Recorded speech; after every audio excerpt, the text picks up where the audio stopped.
திருமூலர் திருவடிகள் போட்டு போட்டு.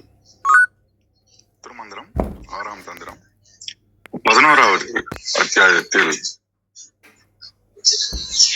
இன்று நாம் 1675 சிந்திக்கின்றோம். தானற்ற தன்மையும் தான் அவன் ஆதலும், தானற்ற தன்மையும் தான் அவன் ஆதலும், ஏனைய அச்சிவமான இயற்கையும், ஏனைய அச்சிவமான இயற்கையும், தானொரு சாதக முத்திரை சாத்தலும், தானொரு சாதக முத்திரை சாத்தலும், மோனமும் நந்தி பதமுத்தி பெற்றது, மோனமும் நந்தி பதமுத்தி பெற்றது. இந்த பாடல்ல பாத்தீங்கன்னா ஒரு சாதகன் கடவுளோட இறைவனோட இரண்டர கலந்து சிவம் என்கின்ற நிலையை அடைகின்றான் அப்படின்றத நுணுக்கமா இதுல நமக்கு சொல்ல வர்றாரு. முதல் வரி பாத்தீங்கன்னா நமக்கு இந்த இதுல ஒரு சாதக முத்திரை முத்தி நிலை பற்றி ரொம்ப அழகா பேசுறாரு. தானற்ற தன்மை ரொம்ப முக்கியம். அவன் தானாதலும், அந்த நான்ன்றதுதான் ஈகோ, இதுதான் ரொம்ப முனைப்பா சொல்றாரு. அந்த நான் என்ற முனைப்பு அற்று போகணும். தான் வேறு இறைவன் வேறு அப்படின்ற எண்ணம் வேணாம். இறைவன் மிகப்பெரியவன் அப்படின்னு சொன்னா நம்மளும் மிகப்பெரியவன். நம்மளை சுத்தி லட்சக்கணக்கான பாக்டீரியாக்கள் உயிரினங்கள் நம்மளை சார்ந்தும் நம்மளை சுத்தியும் வாழ்கின்றன. நம்மளுடைய வயிற்றுல நிறைய பாக்டீரியாக்கள் வாழ்கின்றது. நன்மை செய்யும் பாக்டீரியா, தீமை செய்யும் பாக்டீரியா. இப்படி நாமே பல பேருக்கு ஒரு அருளுடைமையா தான் இருக்கிறோம். தான் வேறு இறைவன் வேறு அப்படின்ற எண்ணத்தை மறந்து தன்னுள்ளே இருக்கும் அந்த ஆன்மாவை சிவனோடு கலக்க தயாராகணும், பர்ஜி பண்ணணும். இந்த ஃப்ரீக்வன்சி நெட்லைன் ஸ்ட்ரெயிட் லைன் கொண்டு வந்துட்டோம்னு வச்சுக்கிங்களா, அது டிரான்ஸ்பர் ஆயிடும். தானவன் ஆதல், அப்ப அகங்காரம் நம்மளுக்கு நீங்கிடுச்சுன்னா, நாமன்ற உணர்வு போக ஆரம்பிச்சிச்சுன்னா அதான் சிவத்தன்மைன்றது. சிவத்தன்மைன்னா ஈகோவே இருக்கக்கூடாது. அப்ப சிவனான இயற்கை. அப்ப இயற்கைன்றது என்ன, சிவன்ன்றது என்ன, அன்பாக ஆணவமற்று இருத்தல், அதான் இயற்கை சிவம் அப்படின்றது. அது இயல்பான நிலைக்கு போகணும். நம்ம கொஞ்சம் கொஞ்சமா டிரான்ஸ்பர்மேஷன் ஆகி நீரினுள் கலந்து உப்பு போல இருக்கிறது தெரியக்கூடாது. அந்த சிவத்தினுடைய பெருந்தன்மையில ஆன்மா அப்படியே கரைஞ்சிடணும். சிவமே தானாக அந்த மாறும் இயற்கை நிலைக்கு தான் நமக்கு போகணும் அப்படின்றாருங்க. அப்ப இயற்கைன்றது சிவன், இங்க கடவுள் வேற இயற்கை வேற இல்லை. அப்ப இயற்கையினுடைய தன்மை என்ன, அந்த தன்மையோடு நம்ம ஒத்து போயிட்டோம்னா நம்ம ஒன்றாக ஆகிவிடுகின்றோம். இந்த உயர்ந்த நிலையை அடையணும்னா அதுக்கு அடையாளமான மெய்ஞான முத்திரைன்றாரு. அதை தரித்து கொள்ளுதல், இது உண்மையான சாதக லட்சணம் அப்படின்றாங்க. மௌனமும் வருது இந்த இடத்துல. இறுதியா நம்ம பார்த்தோம்னு சொன்னோம்னா நந்தி அப்படின்றது இங்க குருவையும் குறிக்கும், இறைவனையும் குறிக்கும். நிலையான பேரின்பத்தை நம்ம அடையணும்னு சொன்னா அதான் நமக்கு இறுதி இலக்கு. எந்த பிறவியா இருந்தா கூட அதை அடைய முடியும், நந்தியின் அருளால் புத்தி பெற முடியும் அப்படின்றதுக்குதான் இந்த பாடல் நமக்கு சொல்ல வர்றது. அகங்கார அழிப்பு, அப்புறம் தானற்ற தன்மைன்றது அதுதான் சொல்ல வர்றாங்க. முக்கியமா நம்ம அதுக்கு பேசிக் என்ன அப்படின்னாக்கா, மூச்சு பயிற்சியும் மனதை ஒருமுகப்படுத்த பயிற்சியும் பண்ணணும். இந்த தவத்துல அதுதான் சிவமாக்கும். இந்த உடம்பையும் உயிரையும் ஒன்னாக்குறதுன்றது இந்த யோகம்தான். அப்ப மூச்சு பயிற்சியும் மனதை கண்ட்ரோல் பண்ற பகுதியும் நம்ம பிராக்டிஸ் பண்ணிக்கிட்டே இருக்கணும். நான்ன்றதை தாண்டி அதை செய்யும் போதுதான் அதுல சில உபத்திரங்கள்லாம் வரும். அதுக்காகதான் புத்தர் பார்த்தீங்கன்னா ஒவ்வொரு விரல்ல ஒரு மாதிரி வச்சுக்கிட்டு ஒரு நிறைய படங்கள் இருக்கும்.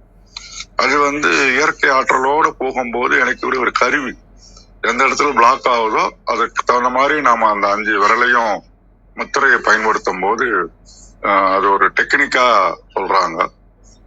எல்லாத்துலயும் நாம செய்யறோம் அப்படின்றது இருக்கக்கூடாது. இறைவன் என்னுள்ளே இருந்து செய்கின்றான் அப்படின்னு நாம நம்பணும். அப்பதான் அந்த பாடலுக்கு தானற்ற தன்மையும் தானவன் ஆதலும் அப்படின்றதுக்கு விளக்கம் வரும். ஒரு குட்டி கதை சொல்லலாம்னு சொன்னா உப்பு பொம்மை தான். நம்மள மாதிரினே வச்சுக்கீங்களா. இந்த பொம்மைக்கு ரொம்ப நாளா ஆசை. இந்த கடலில் உள்ள பெருசா இருக்குது, இது ஆழம் என்ன, அகலம் என்ன, சுவை என்ன இப்படின்னு ஆராய்ச்சி பண்ணுது. அப்ப கடற்கரைக்கு போகுது. அங்க இருந்து பெரியவங்க எல்லாம் கேக்குது, நான் கடலை பத்தி தெரிஞ்சு கொள்ள வேண்டும், நான் என்ன செய்யணும்னு கேக்குது. நீ கடலை பத்தி படிக்கலாம், சொல்றத கேட்கலாம், முழுமையா தெரிஞ்சுக்கணும்னா நீ அதுல இறங்கித்தான் ஆகணும் அப்படின்றாங்க. அப்போ உப்பு பொம்மை பொறுமையா கடல்ல இறங்குது. கை கால்லாம் நனையுது. பயம் வந்துச்சு ஆரம்பத்துல. கரைஞ்சு விடணும்னு பயம் இருந்தது. வடிவம் மாறிடுமோன்னு பயம் இருந்துச்சு. ஆனா அந்த கடல்ல குளிமை உள்ள இழுத்துது. அப்ப மெல்ல மெல்ல அப்படியே கால்கள் கரைய தொடங்கினா. இப்ப தான் ஒரு பொம்மைன்றது தனிப்பட்ட அடையாளம் அங்க மறைங்க தொடங்கிடுச்சு. அப்ப பொம்மை என்ன ஆழமா போக போக கை காலு எல்லாம் கரைய ஆரம்பிச்சிருச்சு. நான் வேறு கடல் வேறுன்னு பிரிக்க முடியல. ஒவ்வொரு துகளும் கடலோடு கலந்துடுது. கடலின் சுவையே பொம்மையின் சுவையாக மாறி விடுகின்றது. அப்ப இறுதியா அந்த பொம்மை கரைஞ்சிடுது. அப்ப பொம்மை இல்ல, கடல் மட்டும்தான் இருக்குது. இது ஒரு செயற்கையான மாற்றம் அல்ல. உப்பு எங்கிருந்து வந்ததோ அங்கேயே சேர்ந்து விட்டது. இதுதான் சிவமான இயற்கை. அப்ப நம்ம உப்பு பொம்மை மாரிதான் நாமளும். இல்லைன்னா அதிகாரி, இது என்னோட இதை, நான் பெரியவன் அப்படின்றதெல்லாம் முனைப்பு இருக்கிறது வேஸ்ட். அப்ப கடவுள் இப்படிதான் இருக்கின்றார் அப்படின்னா கடல் இப்படிதான் இருக்கின்றதுன்ற மாதிரிதான் அது. அப்போ ஒருவன் தன்னை இழந்து சிவத்தோடு ஒன்றும் போது அங்கு பேச்சுக்கே இடமில்லை, பேரின்பம் தான் கிடைக்கும் அப்படின்றார். அப்ப ஏனமும் நந்தி பதமுத்தி பெற்றது என்றாரு. அப்ப யாரா இருந்தாலும் பேரின்பத்தை அடைய முடியும் அப்படின்றதுதான் அந்த பெரிய கான்செப்ட். அப்ப பிராக்டிக்கலா நம்ம என்ன பண்ணலாம்னு சொன்னா ஈகோவை மேனேஜ்மெண்ட் பண்ணணும். நான்ன்றதை அறுக்கிறது சாதாரண விஷயம் கிடையாது. அதை மேனேஜ் பண்ண கத்துக்கணும். அப்புறம் உயர் குணங்களை வளர்த்துக்கிறது. நான் இறைவனாக ஆக போகின்றேன் அப்படின்னாக்கா அப்ப எவ்வளவு பேர் கருணை வேணும், பொறுமை வேணும், நிபந்தனையற்ற அன்பு வேணும், அதை டெவலப் பண்ணிக்கணும். அப்புறம் நேச்சுரல் ஸ்பான்டானிட்டி, இயல்பாக நற்செயல் புரிவதாக இருக்கணும், இயற்கையோடு ஒன்றி இருக்கணும், இயற்கைக்கு மாறாக இது நம்ம செய்யக்கூடாது. அப்புறம் மூச்சு பயிற்சி, மனசு பயிற்சி பண்றது, ஒருமுகப்படுத்துதல், ஒழுக்கம், இதை நம்ம டெய்லி செய்யறதுக்கு ட்ரை பண்ணணும். அப்புறம் சமத்துவ நோக்கம், அனைவரும் ஒருவரே, உயர்வு தாழ்வு இருக்கக்கூடாது. இப்படியாக நாம் செய்யும் போது நம்மளுடைய வாயுவில் வசந்தம் ஏற்படும் என்று கூறி தளத்தை கௌரி அம்மா அவர்களிடம் ஒப்படைக்கின்றேன். மிக்க நன்றி. மிக்க நன்றிங்க. வாங்க விந்தியாமா. வணக்கம் அம்மா. அனைவருக்கும் வணக்கம். ஓம் சிவசக்தி போற்றி, ஓம் திருமூலரே போற்றி. 1675வது திருமந்திரம். நந்தி அருளால் நான் பெற்றது. திருமந்திரம். தான் அற்ற தன்மையும் தான் அவன் ஆதலும் ஏனைய அசிவமான இயற்கையும் தான் ஒரு சாதக முத்திரை சாத்தலும் ஏனவும் நந்தி பதமுத்தி பெற்றதே. அருமையான திருமந்திரம். தான் அற்ற தன்மை, தான் என்கிற முனைப்பு, ஆணவம், அகங்காரம் எல்லாம் நீங்க பெற்று தானே சிவனாக இருப்பதும் ஏனைய தன்னை தவிர்த்த மற்ற இயங்கும் பொருட்கள், இயற்கை நிலை எல்லாவற்றையும் சிவமாகவே கண்டு உணரும் மனப்பக்குவம் பெறுதலும் தான் தன் தவ வடிவிலே நின்று சாதக முத்திரை தாங்கி இருப்பதும் மற்றுமுள்ள தவ ஒழுக்கங்களும் நந்தி எம்பெருமானின் திருவடி பேறு பெற்றதனால் அடைய பெற்ற சித்திகள் ஆகும். தன்மை, பக்குவ நிலை, தான் சீவன், அவன் சிவன், ஏனைய மற்றைய, தான் உரு, தான் அடைய பெற்ற நிலையில் இருந்தபடி சாதக முத்திரை, சின்முத்திரை, இது உபதேச முத்திரை எனப்படும். வலக்கை கட்டை விரல் மேல் சுட்டு விரலை மடித்து சேர்த்து மற்ற 3 விரல்களும் பிரிந்து நேராக இருக்க செய்தல் சின்முத்திரை அடையாளமாகும். சாத்தல், காட்டுதல், ஏனவும் ஏனையவும் மற்றவையும் நந்தி பதமுத்தி, நந்தி பெருமான் திருவருள் திருவடி துணை. கழக வெளியீட்டில் யான் எனது என்னும் செருக்கற்ற தன்மையும் சிவன் அருளால் தான் சிவனாதலும் மற்றைய உலகிற் காணப்படும் இயங்கு திணை நிலைத்திணை பொருள்கள் அனைத்தும் சிவத்தொடர்பால் செய்யுள் நலம்போல் சிவத்தொடர்பால் செய்யுள் நலம்போல் சிவமாக காணப்படுதலும் தான் கொள்ளும் கோலத்துக்கு தக்கவாறு துணையாகிய சாதகங் கொள்ளுதலும் உண்கலம் ஏற்றலும் முதலியன நந்தியாகிய சிவன் திருவடி நிலை பெற்றவர்களுக்குரிய அடையாளங்களாகும். செய்யுள் பூமாலையொக்கும் உரைநடை பூச்சரமொக்கும் பூவுதிர போஞ்சரம் போற்றுமுறை நெஞ்சினில்லா பூவிதிரா மாலை செய்யுள் போற்று. தானற்ற தன்மை யான் எனது என்னும் பற்று நீங்கின தன்மை தான் அவனாதல் அவனே தானேயாகிய நெறி தான் சிவமாம் தன்மை எய்தி நிற்றல் ஏனைய தன்னை தவிர்த்து மற்ற தாவர சங்கமங்கள் தானுரு தான் கொண்ட சாதக முத்திரை வேடமும் பழக்கமும் ஏனமும் பிச்சை பாத்திரம். கழக வெளியீட்டுல ஏனமும்னு கொடுத்திருக்காங்க திருமந்திரத்துல. அது பிச்சை பாத்திரத்தை குறிக்கும். அனைவருக்கும் நன்றி, வணக்கம். சிவசிவ திருச்சிற்றம்பலம். நன்றிங்க அம்மா, மிக்க நன்றி. அனைவருக்கும் அன்பு வணக்கம். ஓம் நந்தியம்பெருமான் திருவடி போற்றி. ஓம் திருமூலர் திருவடி போற்றி. ஓம் நம சிவாய. திருமந்திரம் 1675. இந்த பாடல்ல தானற்றன்னு சிலதுல இருக்கு, தானென்ற அப்படின்னு சிலதுல இருக்கு. அப்புறம் அந்த மேனம்னு ஒண்ணு பல இதுல இருக்கு, மோனமம்ன்றதும் அந்த 2 வார்த்தை மாறி இருக்கு. தானென்ற தன்மையும் எனக்கு தானென்றதான் கரெக்டா இருக்குன்னு தோணுது. ஏன்னா நம்ம இது வரைக்கும் தான்றதான் ஆன்மாவா நமக்குள்ள இருக்க சிவமா பார்த்துட்டு இருக்கோம். நானுங்கிறதான் மனமும் உடலுமா பார்த்துட்டு இருக்கோம். தன்னாலும் மனமும் உடலுமாவும் பார்த்துட்டு இருக்கோம். அது இது வரைக்கும் பார்த்த திருமந்திர பாடல்ல நம்ம புரிஞ்சுக்கிட்டபடி பார்த்ததுல நான் இந்த இடத்துல எல்லாம் மனதை சொல்ற மாதிரி இருக்கும். தான் எப்படின்ற அந்த வார்த்தை யூஸ் பண்ற இடத்துல எல்லாம் தனக்குள்ள இருக்க சிவத்தை சொல்ற மாதிரி, ஆன்மாவை சொல்ற மாதிரி தான் இருக்கும். அதனால இங்க தான் அற்ற விட தானென்ற அப்படிங்கிறது எனக்கு அந்த ஏற்கனவே படிச்ச அந்த இதுபடி பார்த்தா தானென்றதே கரெக்டா இருக்கும்னு தோணுது. அது மாதிரி மேனமம்ன்றது மோனமும் கரெக்டா இருக்கும்னு தோணுது. அப்படிதான் சில இதுல அந்த மாதிரி தான் இருக்கு. சில புத்தகத்துல மாறி இருக்கு. தானென்ற தன்மையும் தானவனாதலும் ஏனைய அச்சிவமான இயற்கையும் தானொரு சாதக முத்திரை சாத்தலும் மோனமும் Nandi பதமுத்தி பெற்றதே. Translation. The self-effacing nature, the I becoming he, everything inherently becoming of the nature of Shiva, based on one's experience, initiating the seal of Upadesa. All the rest have acquired the Padamukti status of Nandi. அப்படின்னு கொடுத்துருக்காங்க.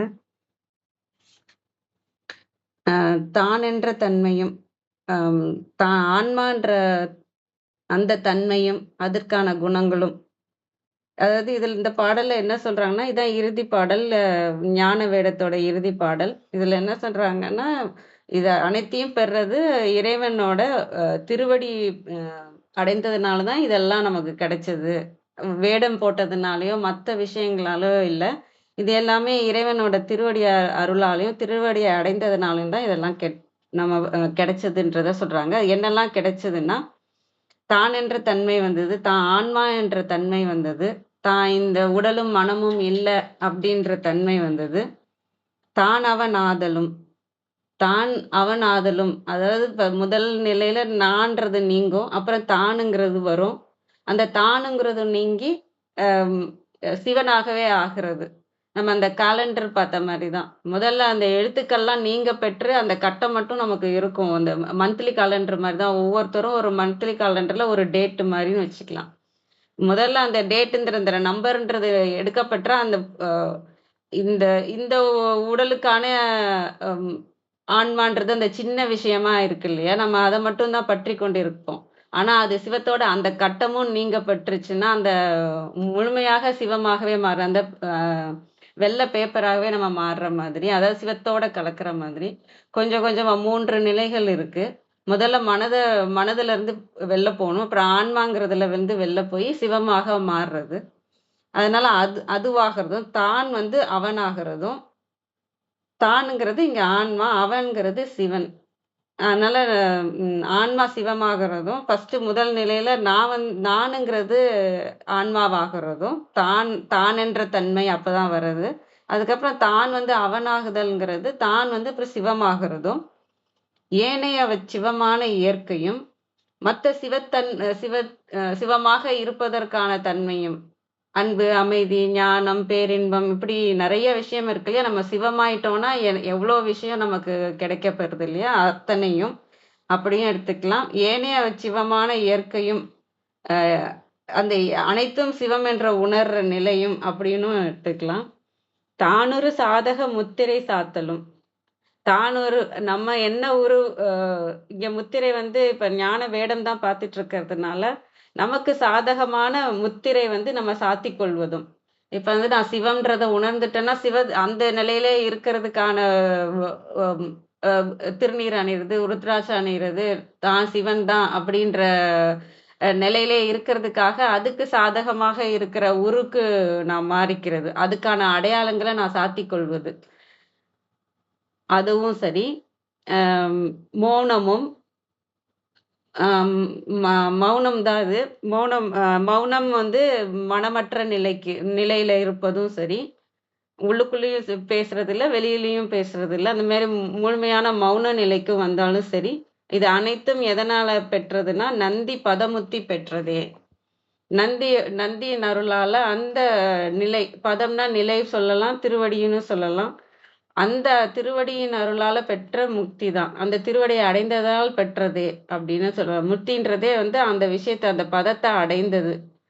அந்த நிலைய நந்தி நிலை என்ற பதத்த வந்து அந்த சிவபதத்த அடைந்ததுனால பெற்றது தான் வந்து இத்தன திருவடிய திருவடி அருளால தான் இத்தனை விஷயமும் நமக்கு நடக்குமே தவிர, சும்மா வேடம் போடுறதோ இல்ல. அந்த இங்கேயுமே வந்து வேடம் என்னன்னா, அந்த பதமுத்தி பெற்ற பிறகு எனக்கு நான் இதுதானே இந்த ஊருக்கே நான் மாறிக்கிறேன்னு சொல்லிட்டு அந்த ருத்ராட்சம், திருநீறு அந்த தவசிகளாவே இருக்கிறது, தவத்தினராவே இருக்கிறது. எதுக்கு வேற வேடம் போடணும் அப்படிங்கிற மாதிரி. இதுல நாம என்ன கத்துக்கலாம் அப்படின்னா, இன்னைக்கு அ அ இதெல்லாம் தான் நம்ம முயற்சி பண்ணிக்கிட்டு இருக்கிற விஷயம். நம்ம மௌனம் வரணும்னா, மனம் அமைதிக்கான விஷயங்கள் செய்யணும். ஐயா கூட நெறைய சொன்னாங்க. அதுக்கு நம்ம என்ன பண்ணணும்? அந்த பிராணாயாமாலருந்து எல்லாமே செய்றது. எல்லாமே மனத அமைதிப்படுத்துறதுக்கு தான் அந்த யோக முறைகளுக்கு, பிராண முறைகளுக்கு, முத்திரை முறைகள் இருக்கு. மந்திர முறைகள் இருக்கு. எவ்வளவோ குடுத்துருக்குறாங்க. அந்த நமக்குள்ள இருக்க சக்திய இயக்குறதுக்கு, நம்ம எனர்ஜிய சரி செஞ்சா நம்ம மனது அமைதியாகும். எனர்ஜியால சக்கரங்கள் இயக்கப்படும். அது பேலன்ஸ் ஆகும். இப்படி நம்மள சரி பண்ணி மனதையும் அமைதிப்படுத்தி, நமக்குள்ள இருக்கிற இறைவன உணர்றதுக்கு நம்ம கவன சக்திய கொண்டு போய் பண்றதுக்காக தான் இந்த அஷ்டாங்க யோகமும் குடுத்துருக்குறாங்க. அத்தனையும் சொல்லியிருக்கிறது எதுக்குன்னா, நமக்குள்ள இருக்கிற இறைவன உணரணுங்கிறதுக்கு. அந்த முதல்ல தானென்ற தன்மையும், நமக்குள்ள இருக்கிற இறைவனுக்கு கவனத்த குடுக்கணும். நம்ம வெளியிலேயே தான் நம்ம கவனத்த வச்சுட்டுருக்கோம் இல்லையா? நமக்குள்ள இருக்க இறைவன்றது நமக்குள்ள இருக்குன்றக்கப்ப, நம்ம கவனத்தையும் நமக்குள்ள கொண்டு வரணும். நமக்குள்ள வெளியில பார்க்குற இறைவன முதல்ல வெளியில பார்க்குறோம். அப்புறம் அந்த பார்க்குற இறைவன நமக்குள்ள கொண்டு வரணும்.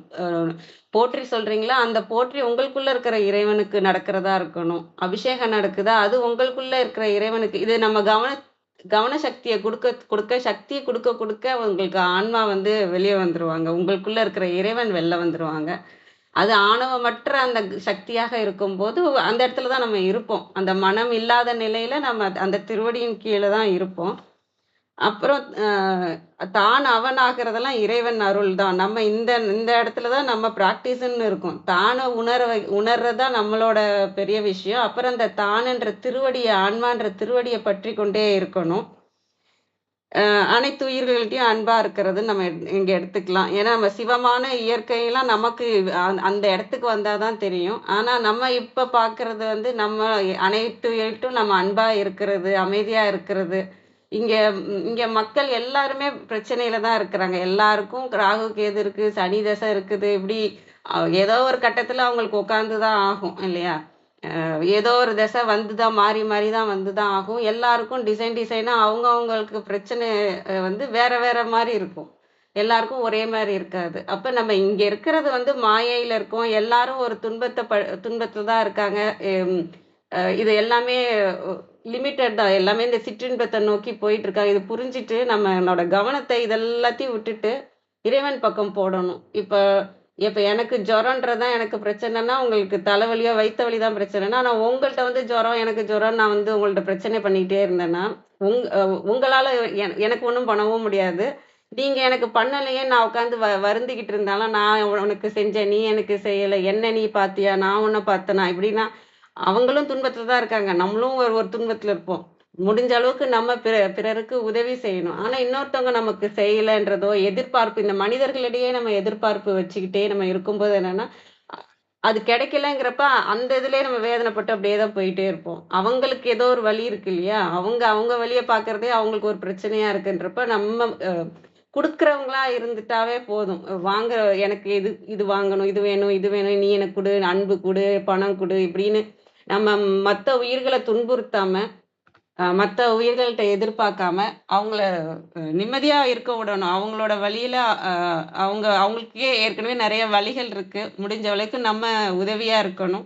இருந்துட்டு நம்மளோட எதிர்பார்ப்பு எல்லாத்தையும் இப்ப எப்படி நமக்கு ஒவ்வொரு வலி இருக்குன்னா, நம்ம எல்லாரும் எங்க போணும்? டாக்டர்ட்ட தான் போணும் இல்லையா? அ நமக்கு இந்த நோயாளிகள் கிட்டயே நம்ம பிரச்சனை பண்ணிக்கிட்டே நம்ம போயிட்டு போயிட்டு வந்துட்டு இல்லாம, எங்க போகணும்? நம்ம கவனத்த எங்க வைக்கணுமோ ஆ அதுமாரி இந்த டாக்டர்ட்ட தான் போகணும் இல்லையா? அது மாரி நம்ம இறைவன்ட்ட தான் போகணும். இதுக்குள்ளேயே இந்த உயிர்களிடையே நம்ம வந்து சண்டை, சச்சரவு, எதிர்பார்ப்பு, நீ பண்ண, நான் பண்ணேன், அந்த மாதிரி நாம குடுக்கிறதோட நிறுத்திக்கணும். அந்த எதிர்பார்ப்போட இல்லாம, என்னால முடிஞ்சது அதனால குடுக்க முடிஞ்சது. நான் குடுத்தேனே நீ குடுத்தியான்றதுக்கு இல்ல. நமக்கு அந்த இறைவன் அருள் இருந்ததுனால தான் குடுக்க நம்மளால எதையாவது பண்ண முடியுமா? ஒரு சின்ன இது கூட நவுத்த முடியாது. இறைவன் அருள் இல்லாம. குடுக்க முடிஞ்சதுன்னா, உங்களுக்கு அப்ப அருள் இருந்தது. குடுக்குற மனச இறைவன் குடுத்திருந்தாரு. உங்களுக்கு அதுக்கான வாய்ப்பு குடுத்து, உங்களுக்கு புண்ணியம் சேர்க்கிற அளவுக்கு இறைவன் அருள் குடுத்திருந்திருக்காரு. அப்ப நான் குடுத்தத வந்து அத அப்படியே மறந்துரணும். மறந்துட்டு, நம்ம இன்னமும் குடுக்குற இதுல தான் இருக்கணுமே தவிர, அந்த அன்பு நிலையில தான் இருக்கணுமே தவிர, நான் உனக்கு செஞ்சேனே, நீ எனக்கு செஞ்சியா? அப்படின்ற அந்த இதுல இல்லாம, நம்ம அந்த மௌன நிலைக்கு போகணுங்கிறதுக்கு என்ன பண்ணலாம்? நம்ம பேச்ச வந்து அன்புல மட்டும் தான் பேசுறோமா? அன்பு இல்லாம ஒரு பேச்சு நமக்கு வருதுன்னா, அது தேவையில்லாத ஒரு தான். தேவையில்லாத விஷயம் தான் நம்ம வெறுப்புலயோ, அன்புலயோ நம்ம பேசுற விஷயங்கள் எல்லாமே. அ நம்ம பேசுற விஷயம் அது அன்பு தானா? அன்புலன்னு தான் நம்ம பேசுறோமா? அது மத்தவங்களுக்கு யூஸ்ஃபுல்லா தான் இருக்கா? மத்தவங்களுக்கு அது யாருக்காவது அது துன்பத்த குடுத்துருமோ? அப்படின்னு நம்ம யோசிச்சோம்னா, அது தேவையில்லாத பேச்சு தான் இல்லையா?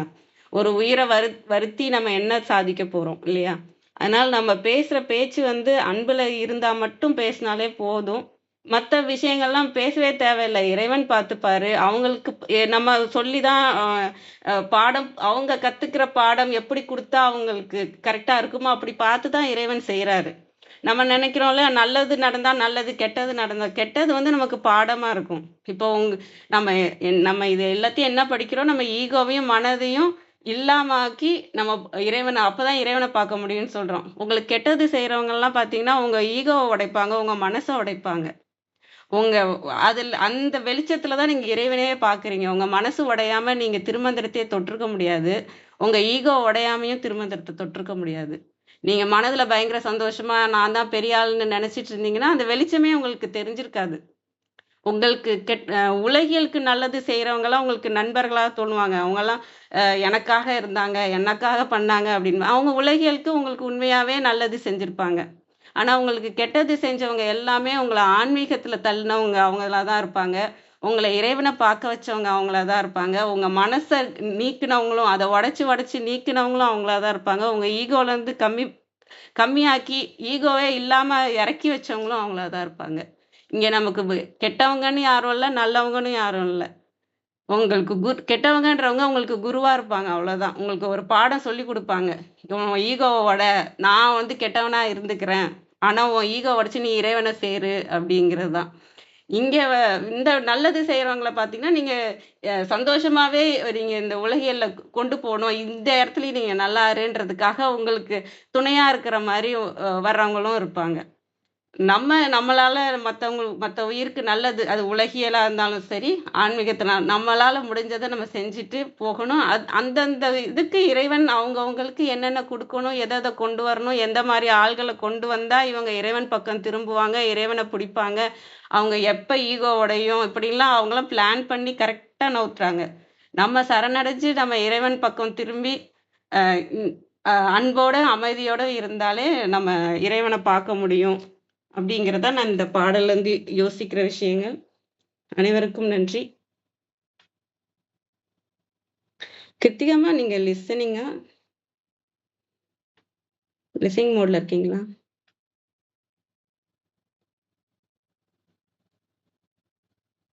வாங்கம்மா. வணக்கம் அம்மா.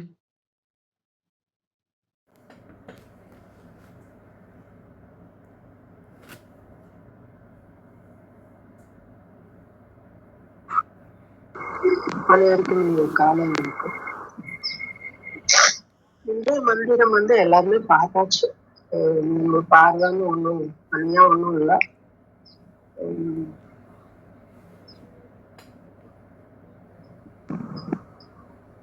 ஒரே ஒரு விஷயம் மாத்திரம் பார்த்தா போதும். இதுல ஒரு வரி இருக்கு, ஏனையா அச்சிவமான இயற்கையும் அப்படின்னு ஒரு விஷயம் இருக்கு. அது என்ன?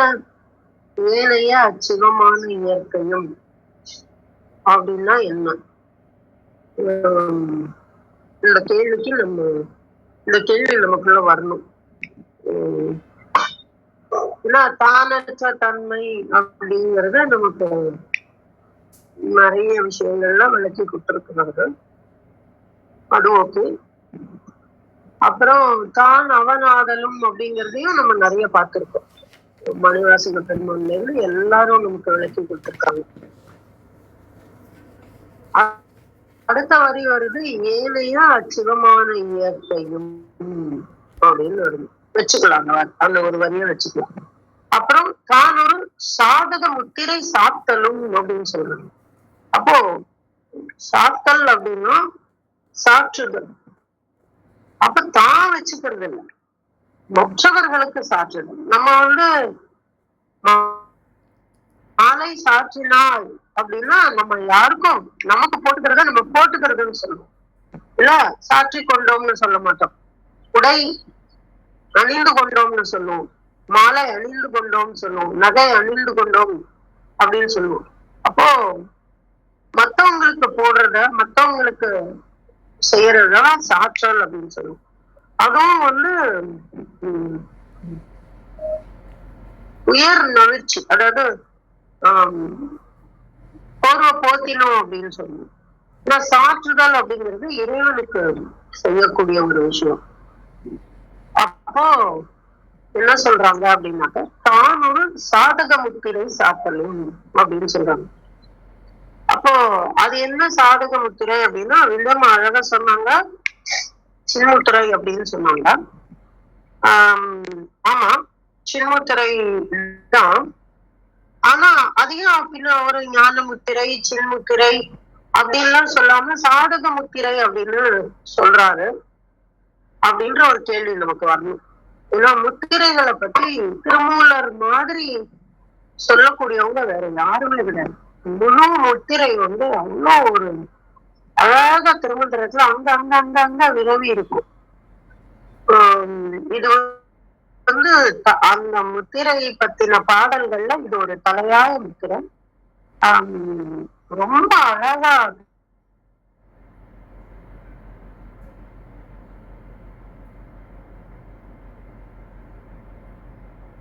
ஆனா ஒரு சின்ன வேரியேஷன் என்ன அப்படின்னாக்கா, சின்முத்திரை நம்ம இரண்டு அந்த கட்டை விரலையும் சுட்டு விரல், அதாவது ஆள்காட்டி விரல்னு சொல்லுவோம்ல, சுண்டு இல்ல, சுண்டு விரல்னா கடைசி, அப்படி இல்ல, இரண்டாவது விரல் ஆளை சுட்டி காட்டுற விரல் சுட்டு விரல்னு சொல்லுவோம், இல்ல ஆள்காட்டி விரல்னு சொல்லுவோம்.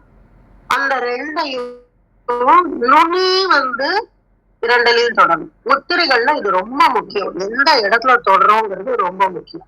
பொதுவா சுட்டு விரல், அதாவது இந்த ஆள்காட்டி விரல் அப்படிங்கிறது காற்று, கட்டை விரல் நெருப்பு. இப்போ இத ரெண்டையும் லேசா தொடருது, நுனியில தொடர்றது சில் முத்திரை, ஞான முத்திரை.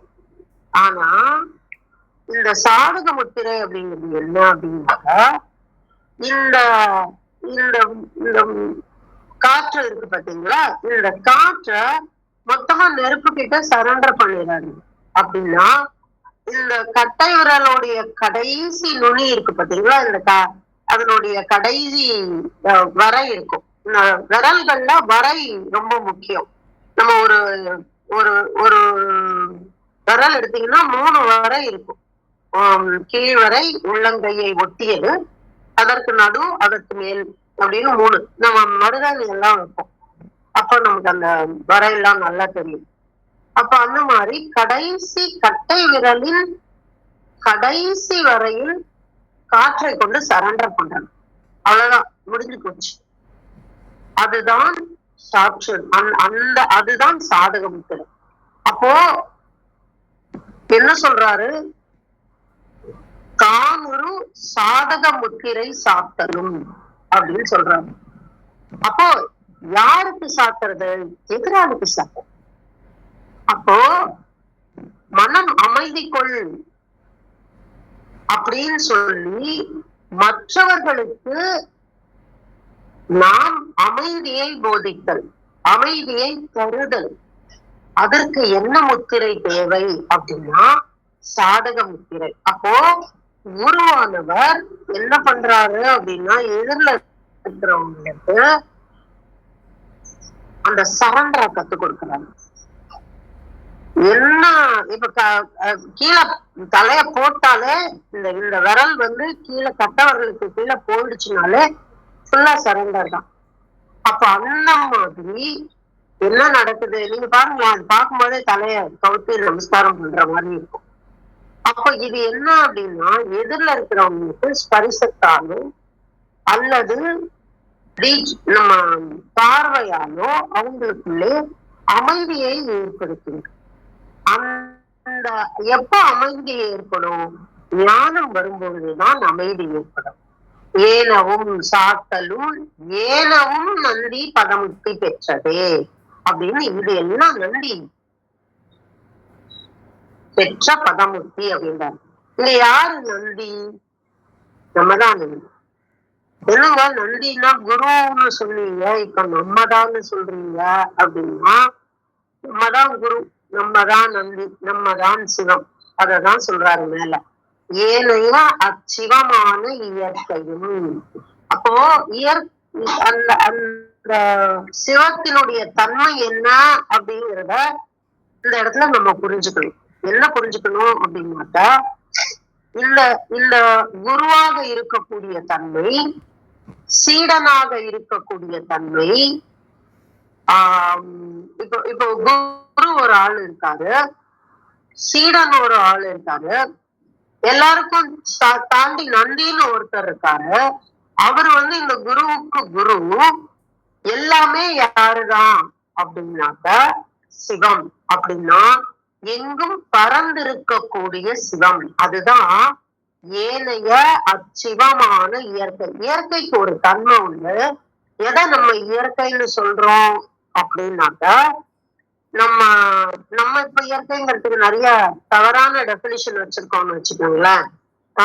ஒரே மரங்கள்லாம் சார்ந்து இருந்துருச்சுன்னா, அந்த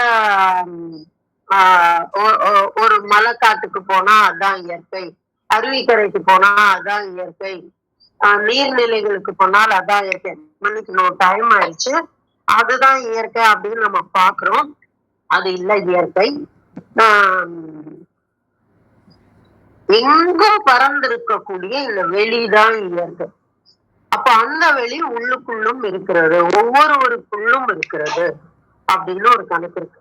அப்படி பாத்தீங்கன்னா இந்த ஏனைய அச்சிவமான இயற்கையும் அப்படின்னா என்ன அர்த்தம் அப்படின்னா, உள்ளும் புறமும் பறந்திருக்கின்ற அந்த வெளியை புரிந்து கொண்டு தான் ஒரு சாதக முத்திரை சாத்தல். அப்போ ஒரு குரு மற்றவங்களுக்கு அந்த அமைதியையும் ஞானத்தையும் போதிக்கிறார் என்றால் அவர் எத்தகையவராக இருப்பார் அப்படின்னா, உள்ளும் புறமும் இருக்கக்கூடிய அந்த வெளியை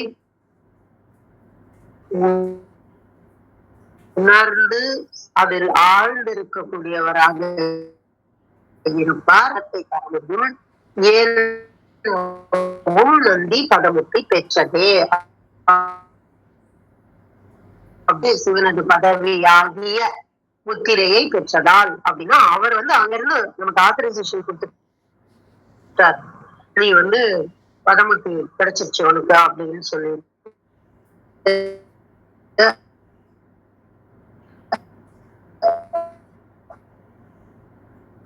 இந்த பாட்டை அவ்வளவு நிறைய சொல்ல முடியும்.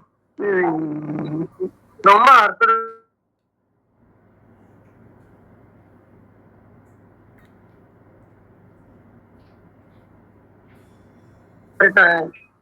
இன்னும் சரியா புரிய வைங்க அப்படின்னு கேளுங்க.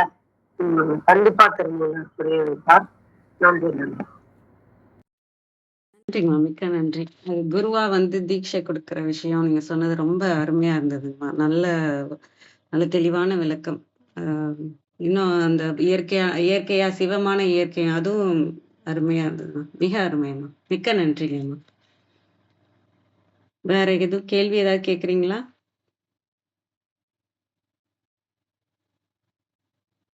உங்களோட கருத்து சொல்லலாம். நிறைவு செஞ்சுக்கலாங்களா? அனைவருக்கும் நன்றி. இன்று எங்களுடன் இணைந்த அனைத்து உள்ளங்களுக்கும் எங்களது மனமார்ந்த நன்றிகள். மீண்டும் நாளை காலை 6:30 மணிக்கு சந்திப்போம். தளம் நிறைவு பெறுகிறது. திருமூலர் திருவடிகள் சரணம் சரணம். திருமூலர் திருவடிகள் சரணம் சரணம். திருமூலர் திருவடிகள் சரணம் சரணம். அனைவருக்கும் நன்றி. ஓம் நம சிவாய்.